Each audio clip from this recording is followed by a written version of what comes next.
میرے سگے چچا مجھے دبئی میں نوکری کے لیے لے گئے۔ چچا نے ایسی جگہ نوکری لگوائی کہ میری روح لرز گئی، کیونکہ وہاں تو دن رات میرے ساتھ۔ میں اس وقت رات کے اندھیرے میں پاگلوں کی طرح بھاگ رہی تھی۔ دبئی میں تو راتیں بھی جاگتی ہیں۔ مجھے قدرے سائٹ پر چھپی ہوئی جگہ ڈھونڈنے کے لیے بہت محنت کرنا پڑ رہی تھی۔ دبئی روڈ پر الرٹ گاڑیاں مجھے ڈھونڈ رہی تھی اور میں جانتی تھی وہ لوگ کچھ دن تو مجھے کھلی جگہوں پر ڈھونڈنے کی غلطی کریں گے۔ میں ایک طرف رک کر گہرے گہرے سانس لینے لگی۔ پریشانی نے میرے پسینے بہا دیے۔ پکڑے جانے کا خوف اتنا شدید تھا کہ میرے پاس کہیں بیٹھ کر رونے کو بھی وقت نہیں تھا۔ میرا دماغ پھٹنے والا ہو رہا تھا۔ مجھے اس جرم کی سزا دی جا رہی تھی جو میں نے کیا ہی نہیں تھا۔ میں جانتی ہوں کہ غریب ہوں اور دبئی کی رہائشی نہیں ہوں، تو مجھے کوئی بچانے والا بھی نہیں تھا۔ سانس ابھی ٹھیک سے بحال نہیں ہوا تھا کہ لوگوں کی آوازوں پر میں چونکتے ہوئے پھر سے بھاگنے لگی۔ بھاگتے ہوئے بھی مجھے کوئی امید نہیں تھی کہ میں کب تک بچ پاؤں گی۔ میں کسی بھی وقت تلاش کرنے والوں کے ہاتھ لگ سکتی تھی، اور پھر میرا کیا انجام ہوتا وہ میں سوچنے سے بھی قاصر تھی۔ میری زندگی کا بدترین وقت یہاں آ کر شروع ہوا تھا۔ دبئی کی رونق اور اونچی بلڈنگز دیکھ کر بھی میں باقی لوگوں کی طرح خوش ہوئی تھی۔ ایک غریب اور بے سہارا لڑکی کے لیے اس سے بڑھ کر کوئی نعمت نہیں تھی کہ مجھے دبئی میں نوکری مل رہی تھی۔ ہاں، نوکری اصل میں کیا ہوتی ہے یہ تو یہاں آ کر مجھ پر کھلنے لگا تھا۔ مجھے کمائی کے لیے جاب کے نام پر کیا کچھ کرنا پڑے گا یہ حقیقت تو بہت آگے جا کر مجھ پر کھلی تھی، تب جب میرے پاس واپس جانے کا کوئی راستہ نہیں تھا۔ یہاں ایک حسین لڑکی کا رہنا نہایت مشکل ہے، خاص طور پر تب جب وہ نان عربک بھی ہو۔ اگر وہ دبئی کی نہیں اور پھر سونے پر سہاگا غربت کا رنگ بھی ہے تو قدم قدم پر اس کی مشکلات بھری پڑی ہوں گی۔ اور میں بھی پاکستان کے عام سے علاقے کی غریب لڑکی تھی۔ میرا گھرانہ کوئی ایسا غریب بھی نہیں تھا، ہم 3 وقت کا اچھا کھا لیتے تھے، مگر میرے ماں باپ کا کار ایکسیڈنٹ میں انتقال ہو گیا۔ دونوں کا ایک ساتھ ہی دنیا سے چلے جانا میرے لیے دنیا کی مشکلوں کا دروازہ کھلنے کی وجہ بنا تھا۔ ان کی موت پر بھی میں چھوٹی بچی تھی، چیخ چیخ کر روتے ہوئے میں تب تو صرف ان کی جدائی کے غم میں تڑپ رہی تھی۔ مجھے اب یہ اندازہ نہیں تھا کہ زندگی میں آگے مجھے کیا کچھ جھیلنا تھا۔ جنازے کے ارد گرد کافی لوگ جمع تھے، مگر آخری رسومات کے بعد گھر ایسے خالی ہوا جیسے وہ سب وجود ہوا میں ہی تحلیل ہو گئے ہوں۔ شاید اکیلی لڑکی کی ذمہ داری اٹھانے کے خوف سے ہی سب رشتہ دار جنازے اٹھتے ہی غیر بن گئے۔ بچہ امیر ہو تو تب بھی اس کا سہارا بننا آسان ہوتا ہے۔ میرے پاس تو ماں باپ کے علاوہ کوئی دولت ہی نہیں تھی۔ وہ مر گئے تو کوئی جمع پونجی نہ تھی کہ گزارا ہوتا۔ اب تو کھانا پینا بھی بند ہو جاتا۔ زمین جائیداد تو تھی نہیں، سب لوگ چلے گئے۔ تو گھر میں ایک انسان جو بچا تھا وہ میرے چچا تھے۔ اس وقت تو میرے لیے وہ چچا کسی فرشتے سے کم نہیں تھے۔ میں ان کے بارے میں کچھ جانتی بھی نہیں تھی۔ ہاں، میں نے اکثر یہ دیکھا تھا کہ خاندان کے سب لوگ ان سے بچ بچ کر ہی رہتے تھے۔ دور کیا جاؤں، میرے اپنے والدین نہ کبھی چچا کے پاس گئے اور نہ ہی چچا کو گھر آنے دیا۔ میں زیادہ نہیں جانتی تھی، بس اتنا سنا تھا کہ وہ عجیب اور بد مزاج انسان تھے۔ اتنے خر دماغ تھے کہ ان کی بیوی بھی انہیں چھوڑ کر جا چکی تھی۔ ان کی کوئی اولاد نہیں تھی اور ان کے ساتھ رہنا مشکل ترین تھا۔ اس بات کا اندازہ تو مجھے بھی بعد میں ان کے ساتھ رہ کر ہو گیا تھا۔ چچا سے الگ رہتے ہوئے میرے والدین کو خبر ہی نہیں تھی کہ ان کے جانے پر میں اسی چچا کے سہارے پر آ جاؤں گی۔ وہ شروع میں تو مجھے تھوڑے سے عجیب لگے تھے، مگر بعد میں ان کی شخصیت کچھ زیادہ عجیب لگنے لگی تھی۔ ان دنوں تو انہوں نے کافی دیر مجھے جائزہ لیتی نظروں سے دیکھا۔ میں خاموشی سے ان کے سامنے بیٹھی تھی۔ وہ کچھ دیر میرا جائزہ لیتے رہے، جیسے کوئی منڈی میں جانور لیتے ہوئے نظروں میں تولتا جاتا ہے، اور پھر جیسے وہ مطمئن ہو گئے مجھے تھوڑا بہت سامان باندھنے کو کہا اور ساتھ لے گئے۔ میں ان کی ہدایت پر عمل کرتی ان کے ساتھ چل پڑی تھی۔ ان کا گھر اچھا خاصا بڑا تھا، مگر اس گھر میں ان کے علاوہ کوئی نہیں رہتا تھا۔ گھر میں کوئی کیوں نہیں تھا وہ وجہ تو مجھے بعد میں پتہ چلی تھی۔ پہلے روز انہوں نے گھر جاتے ہی مجھے ایک بات سختی سے کہی تھی کہ تمہارے ماں باپ مر چکے، اب لاڈ محبت کے دن ختم سمجھو، یہاں تم ویسے رہو گی جیسے میں چاہتا ہوں، اور میری بات ماننے کی تم پابند ہو، ورنہ اپنا ٹھکانہ کہیں اور کر لینا۔ لہجے کی سختی نے ہی مجھے حقیقت کی دنیا میں پٹک دیا تھا. نظر تو مجھے بھی آ رہا تھا، اب کچھ پہلے جیسا نہیں تھا. میں نے فرما برداری سے سر ہلایا اور پھر میری زندگی کا عجیب اور مشکل ترین دور شروع ہو گیا. چچا کی طبیعت اور مزاج مجھ پر آہستہ آہستہ وقت کے ساتھ کھلنے لگا تھا. وہ نہایت بد مزاج اور چڑچڑے انسان تھے. چھوٹی چھوٹی بات پر جھاڑ کر رکھ دیتے اور بہت کم کبھی نرمی سے بات کرتے تھے. جس روز نرمی سے بات کرتے اس دن مجھ سے کوئی کام کروانا ہوتا تھا. چھوٹی عمر میں ان کے گھر کا ہر کام میرے کندھوں پر آ گیا تھا. کھانا بنانے سے لے کر کپڑے دھونے، استری کرنے تک سب کام میں کرتی تھی. کھانا بنانا انہوں نے ہی مجھے سکھایا اور اتنی سختی سے سکھایا جیسے میں کوئی بچی نہیں، بڑی لڑکی یا عورت ہوں جسے غلطی کرنے کی اجازت نہیں تھی. مجھ پر غصہ کرنے کا انہیں بس بہانہ چاہیے ہوتا تھا. سالن ان کی مرضی کا نہ بنتا تو جھاڑ دیتے، روٹی گول نہ بنتی تو ڈانٹ دیتے، کپڑے دھلنے کے بعد کوئی دھبا رہ جاتا تو اس پر کلاس لگتی، اور تو اور استری کرتے ہوئے ایک بھی سلوٹ نظر آ جاتی تو بار بار استری کرواتے. مجھے بہت دشواری پیش آ رہی تھی. کبھی میں سوچتی جب میں اتنی ناپسند ہوں اور بوجھ لگتی ہوں تو وہ لائے ہی کیوں؟ ان کے رویے سے مجھے یہ خوش فہمی تو رہی نہیں تھی کہ یہ سب انہوں نے رشتے کے لحاظ میں یا ہمدردی میں کیا ہوگا. میرے عجیب چچا نے مجھ پر جہاں ہر کام کے لیے سختی کی وہاں مجھے دنیا میں رہنے کے قواعد بھی سکھا دیے، تعلیم بھی دلوائی اور اعتماد بھی سکھایا. ان کی سختی اور ہر وقت کی ڈانٹ نے مجھے اچھا خاصا ڈھیٹ بنا دیا تھا. وہ خود بھی کچھ اسی مزاج کے مالک تھے. ان کی شخصیت بہت مشکل تھی. ہر چیز پر ٹوکتے تھے اور گھر کی پوری صفائی کرواتے. مٹی بھرے جوتے لیے اندر گھومتے پھرتے تھے. برتن اچھے سے دھو کر رکھتی ہی تھی کہ وہ آ کر چھوٹی چھوٹی چیز کے لیے برتن بھرتے چلے جاتے، پھیلاوا کرتے، یا پھر وہ پھیلاوا ان کی طبیعت پر گرا گزرنے لگتا تھا. گھر کے اندر بیٹھ کر وہ سگریٹ پیتے اور دھواں نکالنے کے لیے دروازے کھڑکیاں کھولتی کھانستی رہ جاتی. سارا دن میرا عجیب اذیت میں گزرنے لگا. ان حالات میں میں ڈھیٹ اور بد مزاج ہو گئی تھی. میں کچھ بڑی ہوئی تو چچا ٹھٹک کر مجھے دیکھتے رخ سے جاتے تھے. میں بے حد حسین لڑکی تھی. میری رنگت بہت شفاف اور سفید دمکتی ہوئی تھی. آنکھیں بڑی بڑی تھیں اور بال بغیر کسی پرواہ کے بھی بہت پیارے اور چمکیلے تھے. وہ مجھے دیکھتے ہوئے آنکھوں میں تولتے گویا اندازہ کرتے ہوں میری صورت اور خوبصورت بدن کا کیسے بہترین استعمال کیا جائے کہ فائدہ خوب ہو اور نقصان بالکل نہ ہو. جوان ہونے پر میں اتنی ڈھیٹ ہو چکی تھی کہ ان کے مزاج کا دندنا ذرا کم ہو گیا. وہ چاہے بولتے رہتے، میں تب تک بات نہ سنتی جب تک میری مرضی نہ ہو. عمر کے اس حصے میں آ کر میری زندگی کافی آسان ہو چکی تھی اور مجھے لگتا تھا اب میرے لیے سب کچھ آسان اور اچھا ہی رہے گا.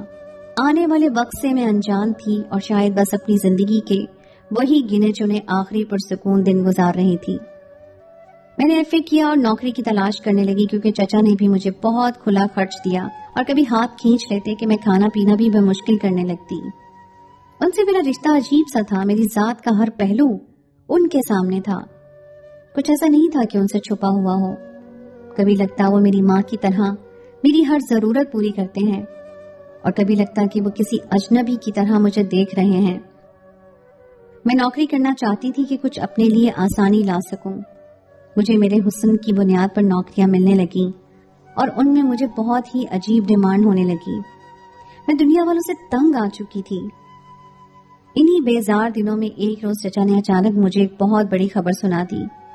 تمہارے لیے میں نے دبئی میں نوکری ڈھونڈ لی ہے.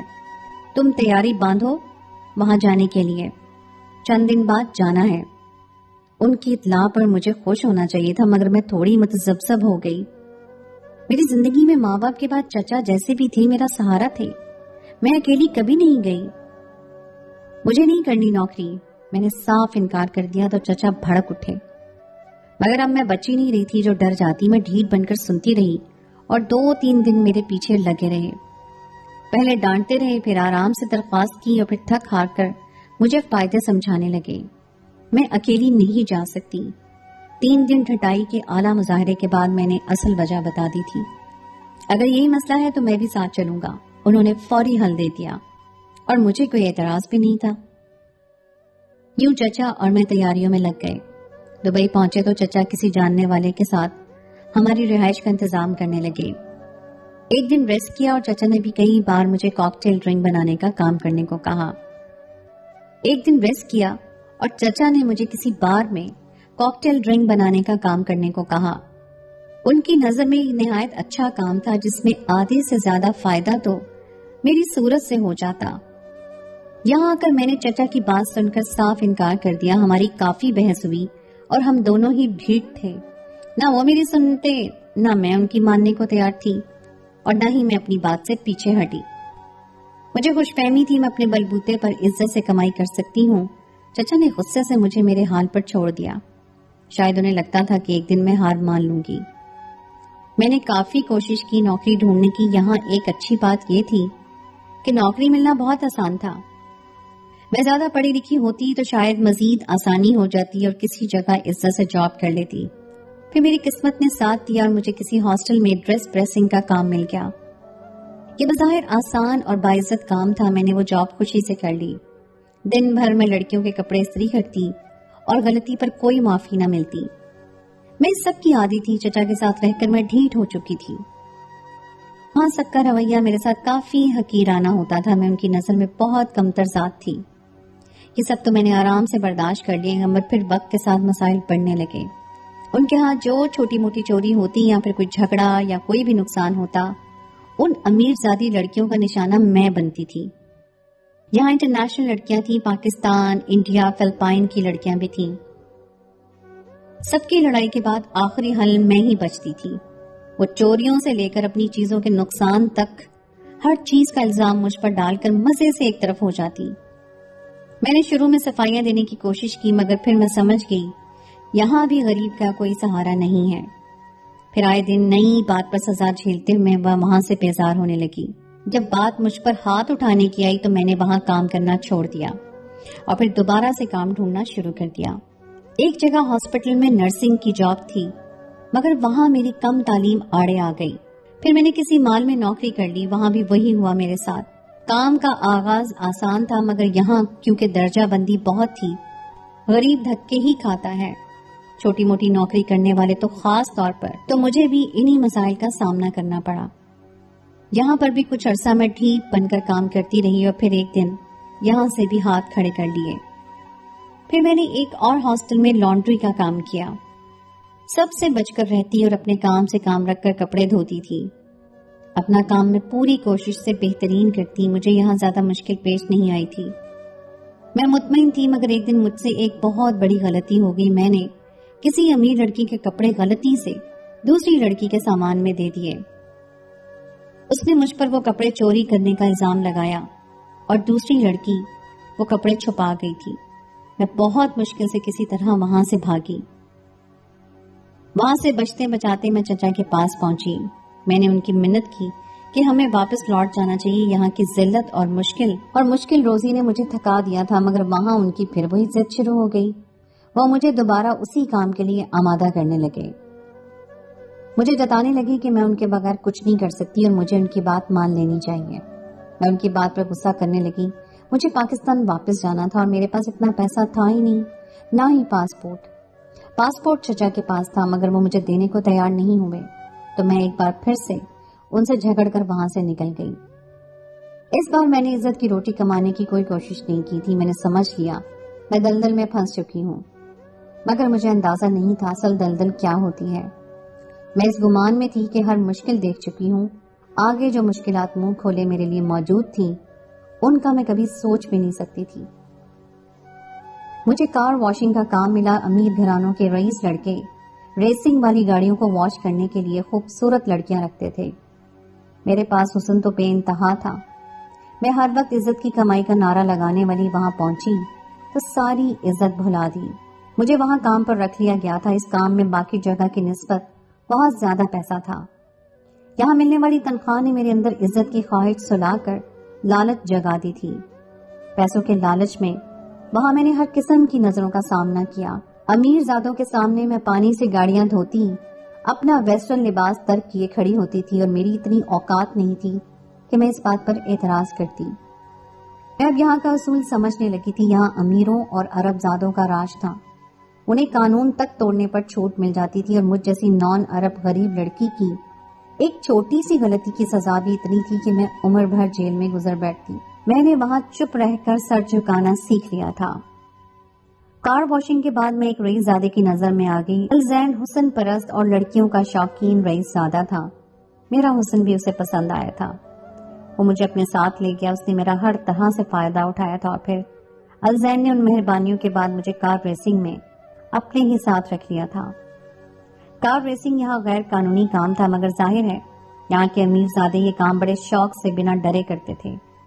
ان کے لیے تو مشکل نہیں تھی، لیکن ہم جیسوں کے لیے پکڑے جانے پر کوئی گنجائش نہیں ہوتی تھی. مجھے اس کام میں نہیں گھسنا تھا، مگر میں انکار کرنے کی پوزیشن میں نہیں تھی. میں انکار کرتی تھی تو وہ جو نوازشوں پر مائل تھا کسی کمتر چیز کی طرح مجھے دور پھینک دیتا اور پلٹ کر دیکھتا بھی نہ. مجھے وہاں کار ریسنگ کے وقت گاڑیوں کی گیم سٹارٹ کرنے کا اشارہ دینے کے لیے جھنڈا لے کر کھڑا ہونے کا کام مل گیا. مجھے اس کام میں اپنا حسن ہر ممکن طریقے سے ظاہر کر کے سب کی توجہ حاصل کرنی تھی اور یہی میری جاب کا حصہ تھا. اتنا سب ہونے کے بعد تو میرے اندر عزت نفس اور غیرت کا کیڑا دم توڑ چکا تھا. میں سب کرتی چلی گئی، بس ایک چیز سے بچنے کی کوشش کرتی کہ کہیں غیر قانونی کام میں نہ پھنسوں. کام تو یہ بھی غیر قانونی تھا، مگر فی الحال اس میں مجھے الزین کی پشت پناہی حاصل تھی. میری سوچ کے مطابق لڑکی غریب ہو تو پھر کچھ کم صورت ہو، تب اس کا گزارا یہاں اچھا نہیں ہو سکتا. میں غریب تھی، حسین تھی تو استعمال ہوتی جا رہی تھی. میں نے دیکھا تھا میرے ساتھ ارد گرد بہت غریب اور نان عرب لوگ اسی چیز کا نشانہ بنتے تھے. قانون کوئی اور توڑتا تھا اور سزا ان کو بھگتنی پڑتی تھی. غلطی کسی اور کی ہوتی تھی اور نام ان کا لگ جاتا تھا. قانون بھی ان کے اپنے تھے اور قانون دان بھی امیر زادوں کے. دبئی میں سارا کھیل پیسے کا تھا. میں کار ریسنگ کے اس کام سے اب مطمئن تھی. امیر زادوں کے ساتھ رہنے کا یہ فائدہ ہوا کہ میرے پاس بہت پیسہ جمع ہونے لگا. چھوٹے موٹے لوگوں سے اب مجھے ڈرنے کی ضرورت نہیں رہی تھی. میں بے وقوف تھی جو یہ نہیں سمجھ پائی کہ جتنا ان کے ساتھ رہنا آسان تھا اس سے کہیں زیادہ مشکل بھی پیدا کر سکتا تھا. وہ امیر زادہ مجھے کوئی اہمیت نہیں دیتا تھا. اب اس کے لیے میں ناکارہ ہو چکی تھی، مگر پھر بھی میرا کسی اور کی طرف رجحان وہ پسند نہیں کرتا تھا. وہ چاہتا تھا میں اپنی رہتی جوانی تک اس کے علاوہ کسی پر اپنا آپ نہ لٹاؤں، بھلے وہ میرے علاوہ سینکڑوں لڑکیاں لے کر گھومتا پھرے. میں اسے جواب دیتی، مگر میں اس سے سوال نہیں کر سکتی تھی. میں آنے والے وقت سے بے خبر مزے سے پیسہ جمع کرنے میں لگی ہوئی تھی اور اس کے لیے میں نے ہر وہ کام کیا جو پہلے میں سوچ بھی نہیں سکتی تھی. وہ سب کرنا آسان نہیں تھا، مگر اب میں جان گئی تھی کہ واپسی کا کوئی راستہ نہیں. چھوٹی نوکریوں میں ضلالت بھی تھی اور اب جو مجھے زیادہ پیسے کی لت لگ چکی تھی، پیسے بھی میں وہ کام نہیں کر سکتی تھی. اس سب کے دوران چچا نے مجھ سے دوبارہ رابطہ کیا تھا. مجھے جو لگا تھا کہ وہ اس حال میں اور اتنا پیسہ دیکھ کر خوش ہوں گے، مجھے ان کے رویے نے حیران کر دیا. وہ ناخوش تھے اور ڈرے ہوئے بھی تھے. انہوں نے مجھے سمجھانا بھی چاہا اور کاش میں ان کی بات سمجھ لیتی، مگر ضد اور ڈھٹائی کی وجہ سے اس بار بھی میں نے ان کی ایک نہ سنی. وہ مجھے واپس چلنے کا کہہ رہے تھے جب میں سب لٹا چکی تھی. مجھے ان پر غصہ آیا تھا. میں نے ان سے کہا کہ وہ مجھے اس اونچائی پر دیکھ کر جلنے لگے ہیں. انہوں نے مجھے اس بار پھر میرے حال پر چھوڑ دیا اور میں بلندی پر تیزی سے جاتی اندازہ نہیں کر پائی کہ جب گروں گی تو چوٹ بھی شدید لگے گی. کار ریسنگ کے کام میں مجھے کافی وقت گزر گیا تھا. میں مزے میں تھی اور پھر اچانک مجھ پر قیامت ٹوٹ پڑی. اپنی لالچ کی دنیا میں کچھ زیادہ مگن ہونے پر میں لاپرواہ ہو گئی. جو احتیاط پہلے کر رہی تھی وہ اب نہیں کر رہی تھی. اسی کام میں ایک لڑکا میرے قریب ہوتا چلا گیا. وہ میرا دوست بن گیا اور دبئی کے امیر لوگوں میں اٹھتی بیٹھتی میں جو اپنی اصلیت بھول چکی تھی اس کے قریب ہوتی چلی گئی. دبئی میں ہم جیسے عام لوگوں کے لیے ہاتھ پکڑ کر چلنے یا کسنگ کرنے جیسے کام بھی غیر قانونی ہی تھے. امیروں کو تو کوئی سوال نہیں کرتا تھا، مگر ہم جیسوں کو 14 سال جیل ہو سکتی تھی. اس بات کا دھیان رکھتے ہوئے ہم اکیلے میں ملنے لگے تھے، مگر الزین کی نظر میں وہ لڑکا آ گیا تھا. اسے جب میرے دھوکے کے بارے میں علم ہوا تو اس نے غصہ ظاہر کرنے کے بجائے مجھے کسی کچرے کی طرح ایک طرف پھینکنے کا ارادہ کر لیا. اس نے مجھے ایک انلیگل کار ریسنگ میں پھنسا دیا اور وہ کار ریسنگ قانون کی نظر میں آ چکی تھی. امیر زادے تو بچ گئے، مگر کچھ لوگوں پر کیس بن گیا جن میں میں بھی شامل تھی. میں نے الزین سے مدد مانگی، مگر اس نے مجھے باہر کا راستہ دکھا دیا. اب میرے پاس کوئی راستہ نہیں بچا تھا.